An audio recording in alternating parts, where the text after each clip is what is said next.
Hey everyone, welcome back to the channel. My name is John and this is your Modern Tech Breakdown. Today I'm taking a look at the latest action from the U.S. Federal Trade Commission. Let's jump into it. All right, there's quite a few angles to this one. Let's start with the news, which is pretty straightforward.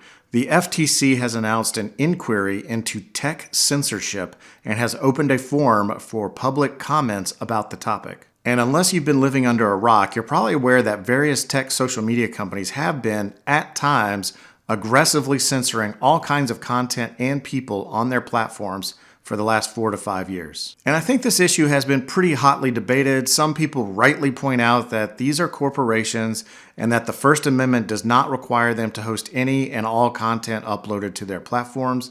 This is true and a very fair point. However, I'd like to make 2 counterpoints about this. First, I think it's fair to say that some people are using this argument not because they care about the rights of tech corporations, but more as an excuse to continue to censor the voices that they disagree with. Secondly, there is the doctrine of state action, which applies in situations where a private entity is acting as an agent of the government. Basically, the government can't do things through a private entity that it cannot otherwise do. To put it another way, the government cannot launder its action by getting a private entity to do something that it is not allowed to do by the Constitution.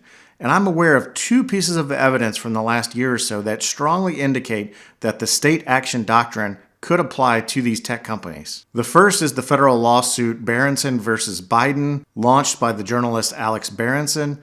Alex Berenson was banned by Twitter in the pre-Elon era for posting skepticism around the COVID-19 vaccines. Since then, the Twitter files came to light, and there's evidence that Andrew Slavitt was in communication with Twitter about censoring Alex. This looks like a very clear case of the government working through a company to accomplish something the First Amendment would prohibit. And the second piece of evidence comes from Mark Zuckerberg's statement on the Joe Rogan podcast. Here's a quick clip. Basically, these people from the Biden administration would call up our team and scream at them and curse, and it's like these documents it's all kind of out there. Oh, did you record any of those phone calls? I don't think we but I think I want to listen. I mean, there are emails. the emails are published. It's all kind of out there, and they're like, and basically it just got to this point where we were like, no, we're not gonna take down things that are true. That's ridiculous.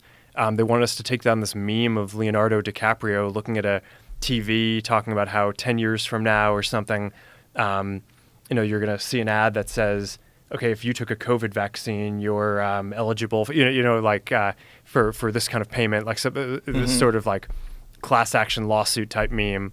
And they're like, no, you have to take that down. And we just said, no, we're not going to take down humor and satire. We're not going to take down things that are true. And then at some point, I guess, I don't know, it flipped a bit. I mean, Biden, when he gave some statement at some point, I don't know if it was a press conference or to some journalists, where he basically was like, these guys are killing people. And I don't know, then all these different agencies and branches of government basically just started investigating, coming after our company. It was brutal. It was brutal. That seems pretty clear to me. I'm not sure why Mark would lie about this. Seems like that would be a pretty risky thing to just make up out of thin air. But if what he is saying is true, it's another piece of evidence that the government was working through private companies to censor American citizens, which is not allowed under the First Amendment. Now let's go back to the FTC inquiry. If you read carefully in the FTC statement about this inquiry, you'll notice that they claim that tech censorship might be the product of anti-competitive conduct. That's an interesting angle, not really based on the First Amendment.